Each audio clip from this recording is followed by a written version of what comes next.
But anyways, all right. Let's get to the streaks that kind of ended this weekend. Nick Kurtz, his walk streak ends at 20, tied with Barry Bonds. Roy Cullenbine was the record at 22 games, so only 22 games, or only 2 games off the record, sorry. But for those of you who are asking about Barry Bonds last show, because Kurtz was at 19 or 18, tied with Williams. He got a walk with 2 more games, tied Barry Bonds at 20. But the record is 22 straight games with a walk. But insane, man. Pretty cool streak. And I mean, to do that in 20 straight games shows a tremendous amount of plate discipline and strike zone understanding. Yeah. And this is a kid still. Right. Like, this is not a grizzlied veteran. This is a kid who is able to maintain that level of plate discipline when he wants to go yard, but he's taking what's being given to him. Yeah. To go back to José Ramírez real quick, Silix asked serious question: when he retires, will he be an all-time top 10 third baseman? I mean, in my book, yeah. I'm with you. Of this generation, it's him and Arenado. That's it. And you're talking of the last 25 or 30 years. People are going to lump in Machado there if he gets to 3,000. That's why I said in my book. In my book, Manny Machado doesn't exist. Yeah, I know he doesn't in your book, but yeah, it's Machado, J-Ram, Arenado for sure. In our generation, top 10 of all time is pretty insane.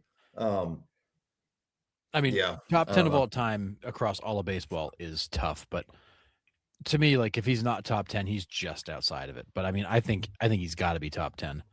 I'd put him there for sure. There's not a lot of third basemen that like jump out to me as ahead of him in that. No, for sure.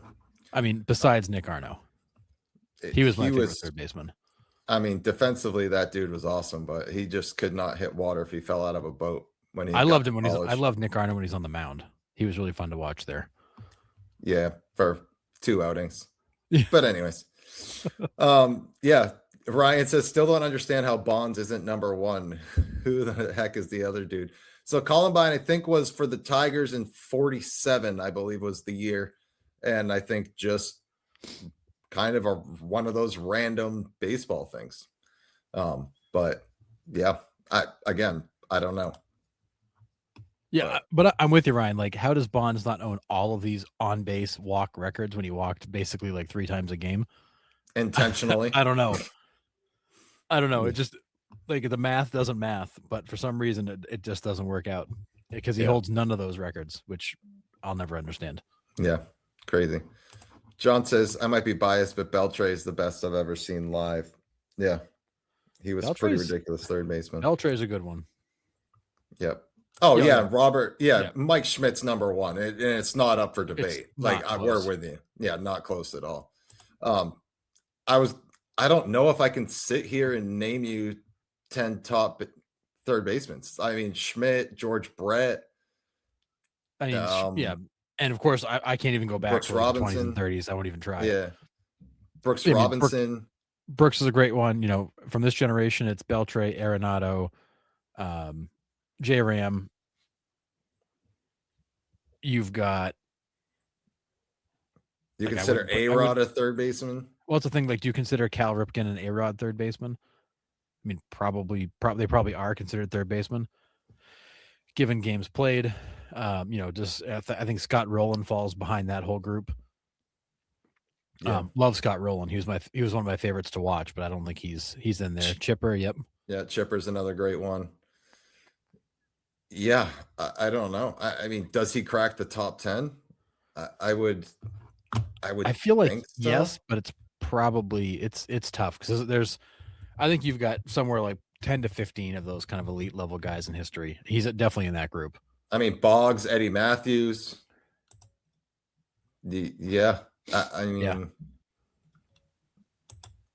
ESPN pulling up their rank. They got Santo at 10, Martinez at 3rd. He's not a third baseman. I mean, that's a DH. They got Beltré at 8, Paul Molitor at 7, Boggs at 6, Brooks Robinson at 5, Chipper Jones at 4, Eddie Mathews at 3, George Brett at 2, Mike Schmidt at 1. So that's ESPN's list of top 10 third basemen. Yeah, and a couple of those guys are questionable as third basemen. So yeah, typical ESPN.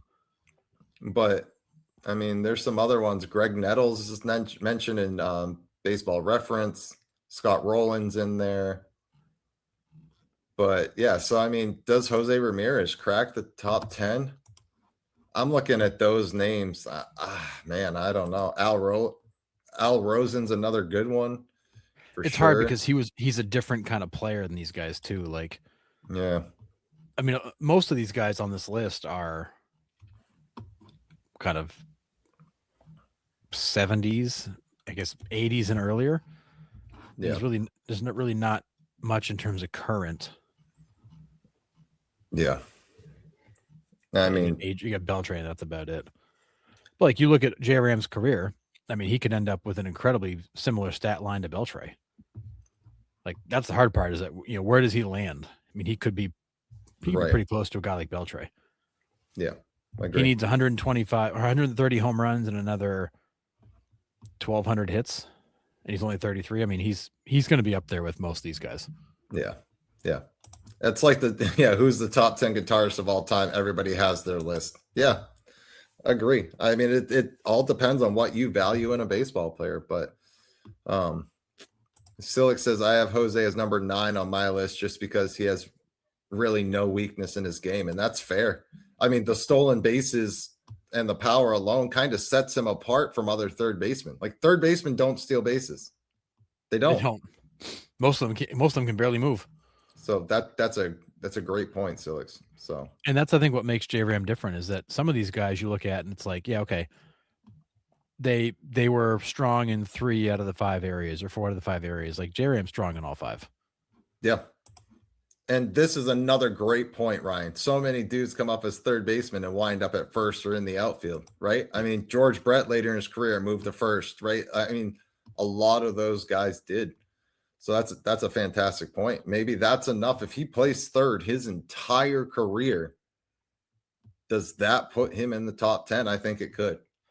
I mean, I think it does because you've got a lot of these guys that were third baseman for a little while and then moved on to somewhere else. Yeah, 1,000%. So, all right. Yeah, I know we kind of bounced back to José Ramírez there, but all right. Aldemaro Vargas. His hitting streak snapped at 27 games at Wrigley against the Cubs. D-backs had an horrendous series against the Cubs. Went in there, got swept. But he is now leading the league in average at a 404 average. He now qualifies as the league leader for 404. I mean, I know we're a month into the season, but pretty still impressive that nobody knew who the heck Aldemaro Vargas was. I mean, I did. I've been watching him for a couple of years in Arizona, but that's besides the point. If you're not watching the Diamondbacks, you don't know who this guy is. Had a really hot start and pretty cool to watch him come out of the gate and have 23, 24 straight and have the hitting streak carry over from last year. Pretty awesome start. Yeah, incredible. And a guy that we talked about has been kind of a journeyman and has kind of settled in and found a spot. I mean, this is an incredible start. That's no joke when you're hitting at that level, that kind of a streak. That's impressive. And it's pretty cool because this guy isn't supposed to be playing, but the Diamondbacks have had so many injuries that he's had to, and he's gone in and performed.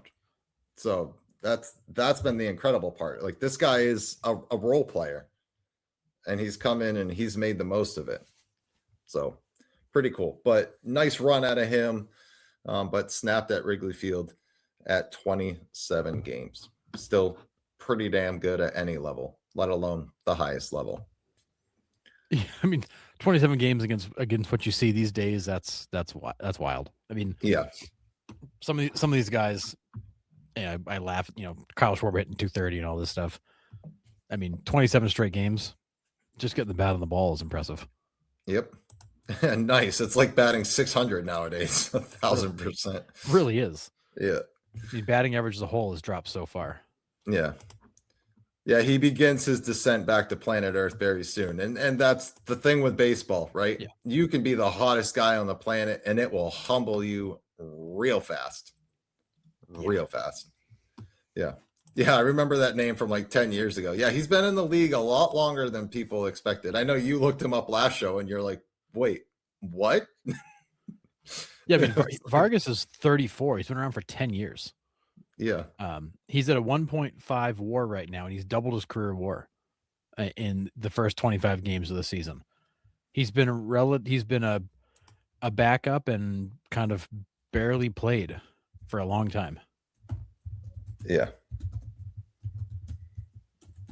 But pretty cool streak there. And hopefully Diamondbacks can figure it out, but they're just hovering right around 500, but we'll see.